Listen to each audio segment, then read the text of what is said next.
Good morning, students. Today we are going to start the second chapter of history, that is from hunting gathering to growing food. इस chapter में हम बात करने जा रहे हैं कि किस तरह से लोग अर्लियर देवर हंटर गैदरर्स, पहले हंटर गैदरर्स थे, but gradually they shifted to growing food. They shifted to a settled culture. Earlier they used to move from one place to another, but slowly they used to settle in one place and they used to live there only. तो हम बात करेंगे कि किस तरह से लोग जो है पहले घूमते रहते थे, लेकिन धीरे धीरे करके वो जो है एक जगह पे सेटल होना शुरू हुए। तो इस चैप्टर को आज हम स्टार्ट करने जा रहे हैं। Let us see the points of discussion of this chapter.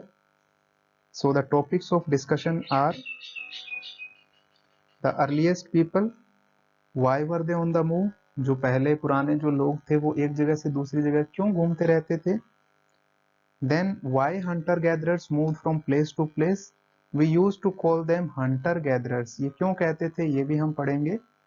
तो वो क्यों दूसरा जो पॉइंट है टॉपिक ऑफ डिस्कशन का, that is why hunter gatherers move from place to place, एक जगह से दूसरी जगह वो क्यों घूमते रहते थे।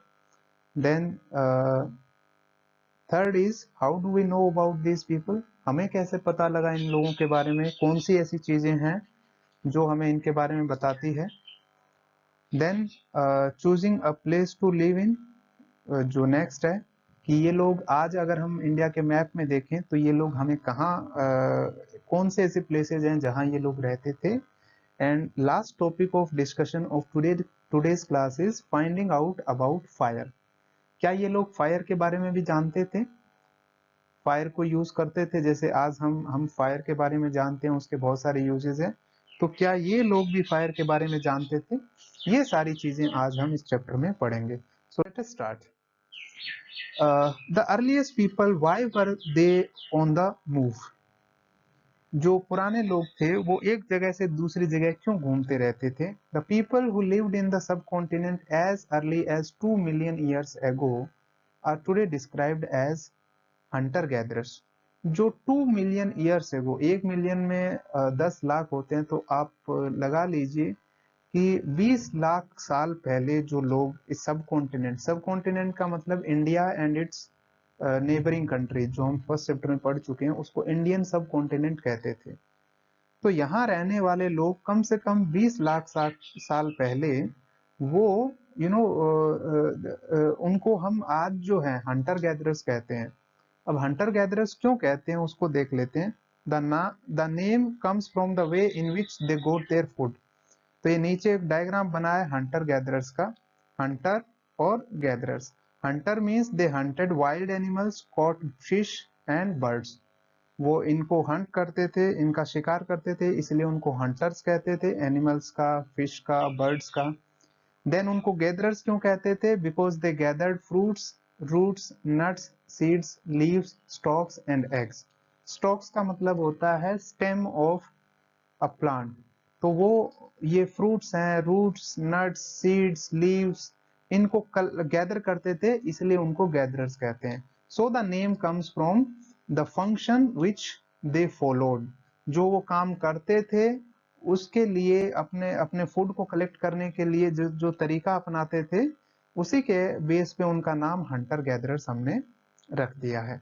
Then why hunter gatherers moved from place to place, now what are the reason, वो लोग क्यों घूमते रहते थे एक जगह से दूसरी जगह से। तो नंबर 1 है by staying at one place for a long time they would have eaten up all the available plant and animal resources, therefore they would have had to go elsewhere in search of food। हो सकता है कि एक ही जगह पे रहने के बाद, क्योंकि वो प्लांट्स और एनिमल पे डिपेंड करते थे फूड के लिए, रिसोर्सेज के लिए, तो हो सकता है कि एक ही जगह पे रहने के बाद काफी टाइम तक उनके जो रिसोर्सेज हैं, प्लांट रिसोर्सेज और एनिमल रिसोर्सेज, वो खत्म हो जाते होंगे, इसलिए उनको जो है नए रिसोर्सेज के लिए, in search of new resources, they had to move from one place to another, नए रिसोर्सेज की तलाश में उनको एक जगह से दूसरी जगह जाना पड़ता होगा, एक ये रीजन हो सकता है। Number 2, animals move from place to place in search of smaller prey, grass and leaves. That is why those who hunted them had to follow their movements. क्योंकि एनिमल्स जो है they do not stay at one place, एक जगह पे नहीं रहते हैं, वो एक जगह से दूसरी जगह घूमते रहते हैं। क्यों? Because in search of prey, grass and leaves, उनके भी शिकार होते हैं, वो भी फूड की तलाश में एक जगह से दूसरी जगह घूमते रहते हैं। इसलिए उनको फॉलो करने वाले, उनको हंट करने वाले ये जो लोग हैं हंटर गैदरर्स, वो भी उनके पीछे पीछे जो है एक जगह से दूसरी जगह घूमते रहते थे, ये रीजन हो सकता है। Number 3, plants and trees bear fruits in different seasons, so people may have moved from season to season in search of different kinds of plants. Plants और ट्रीज जो हैं वो सीजन के हिसाब से फ्रूट्स देते हैं, तो हो सकता है कि एक प्लेस पे जहां वो अब रह रहे हैं वहां के प्लांट्स और ट्रीज में अभी फ्रूट्स नहीं आए होंगे, और दूसरी जगह जहां वो जा रहे हैं वहां के प्लांट्स और ट्री में उस पर्टिकुलर सीजन में फ्रूट्स आ गए होंगे। तो ये भी एक रीजन हो सकता है कि वो एक जगह से दूसरी जगह चले जाते थे। Then number 4, people living on the banks of seasonal lakes and rivers would have had to go in search of water during the dry season. India में कुछ नदियां पेरेनियल है, पेरेनियल मतलब जो पूरे साल भर बहती रहती है, but some river are seasonal, seasonal rivers हैं जो साल के कुछ महीनों में सूखी रहती हैं। इसलिए क्योंकि लोग जो है ज्यादातर नदी के किनारे रहते थे या लेक्स के किनारे रहते थे, तो जब वो सूख जाती होंगी जो सीजनल रिवर्स और लेक्स हैं, तो लोग नई रिवर्स जो है नए लेक्स के पास जो है उनकी तलाश में एक जगह से दूसरी जगह चले जाते होंगे। तो these are some of the reasons why hunter gatherers move from place to place, एक जगह से दूसरी जगह जाने का उनका ये सारे कारण हो सकते हैं। Next is how do we know about these people? So basically, archaeologists have found some of the things hunter-gatherers made and used.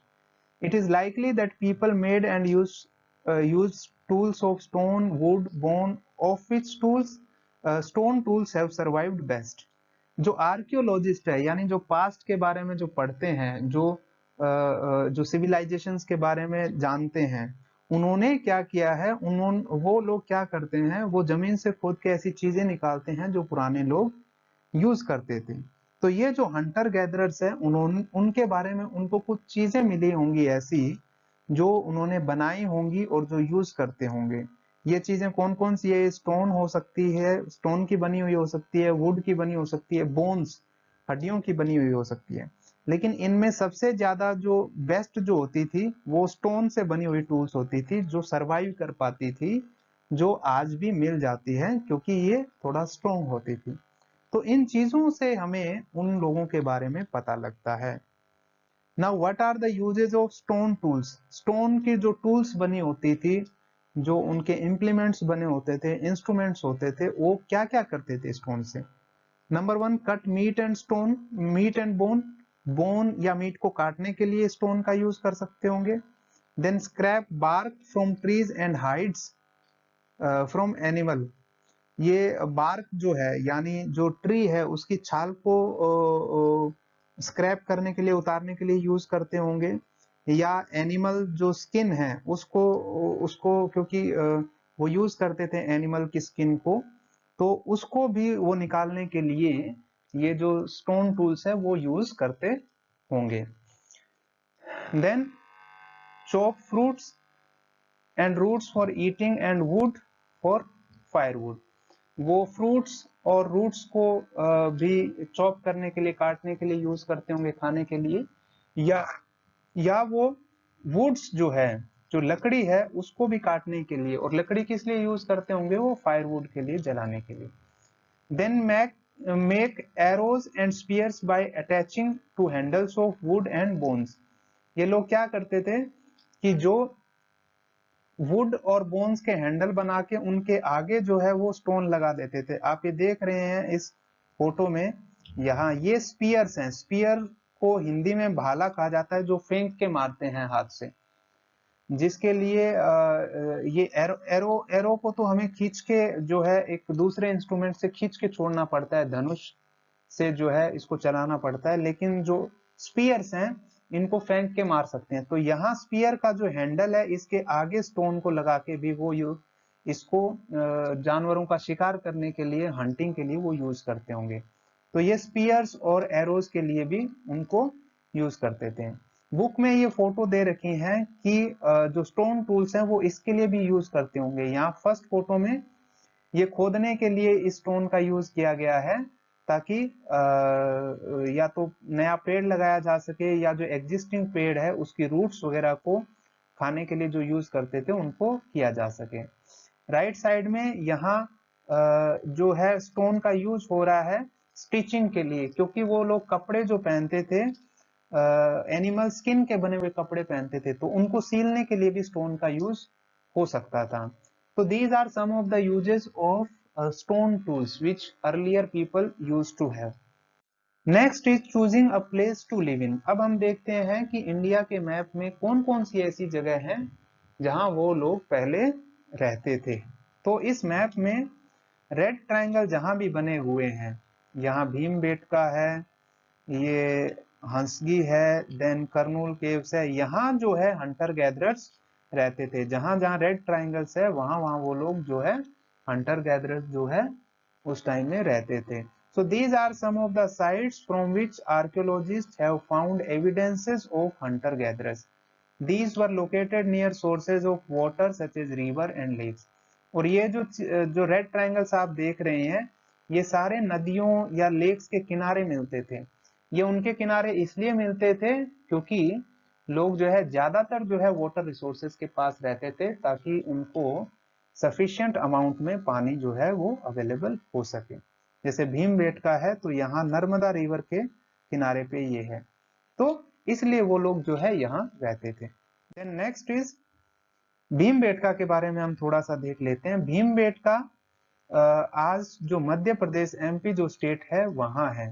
This is an old site with caves and rock shelters. यहाँ गुफाएं बनी हुई है, rock shelters बने हुए हैं जहां पुराने लोग जो है वो रहते थे। People chose this natural caves because they provided shelter from rain, heat and wind. ये जो नेचुरल जो केव्स बनी हुई थी गुफाएं, यहाँ लोग जो है रहना पसंद करते थे, क्योंकि ये जो केव्स हैं उनको बारिश से, हीट से, विंड से, तेज हवाओं से बचाती थी, तो ये रहने के लिए यहाँ प्रीफर करते थे। ये मैंने जैसे बताया भीमबेटका जो है वो नर्मदा जो रिवर है उसके किनारे है, नर्मदा वैली पे है। और इसमें क्वेश्चन पूछा है can you think of why people chose to live here. Narmada river के किनारे इसलिए रहते थे क्योंकि उनको सफिशिएंट अमाउंट में वाटर जो है वो अवेलेबल हो जाता था। एक यहाँ फिगर, ये भीमबेटका का फिगर है, नीचे जो है ये रॉक शेल्टर्स हैं, यहाँ केव्स वगैरह भी हैं। और लोग क्या करते थे जो केव्स में रहते थे वो पेंटिंग्स भी करते थे। एक ये पेंटिंग है रॉक शेल्टर की। इस पेंटिंग को देख के हम बता सकते हैं ये उनकी जो लाइफ है उसको थोड़ा सा डिस्क्राइब करता है कि किस तरह से वो एक एनिमल के पीछे भाग रहा है उसको हंट करने के लिए। Many of the caves in which these early people lived have paintings on the walls. Some of best examples are from Madhya Pradesh and southern Uttar Pradesh. These paintings show wild animals drawn with great accuracy and skill. जो rock shelters होते थे, आज भी caves वगैरह हैं जहां हमें पुराने जो लोग जहां रहते थे बड़ी accuracy से बहुत अच्छी paintings वो बनाते थे, जो आज भी हमें वहां देखने को मिलती है, ज्यादातर मध्य प्रदेश और सदर्न उत्तर प्रदेश में। Then finding out about fire.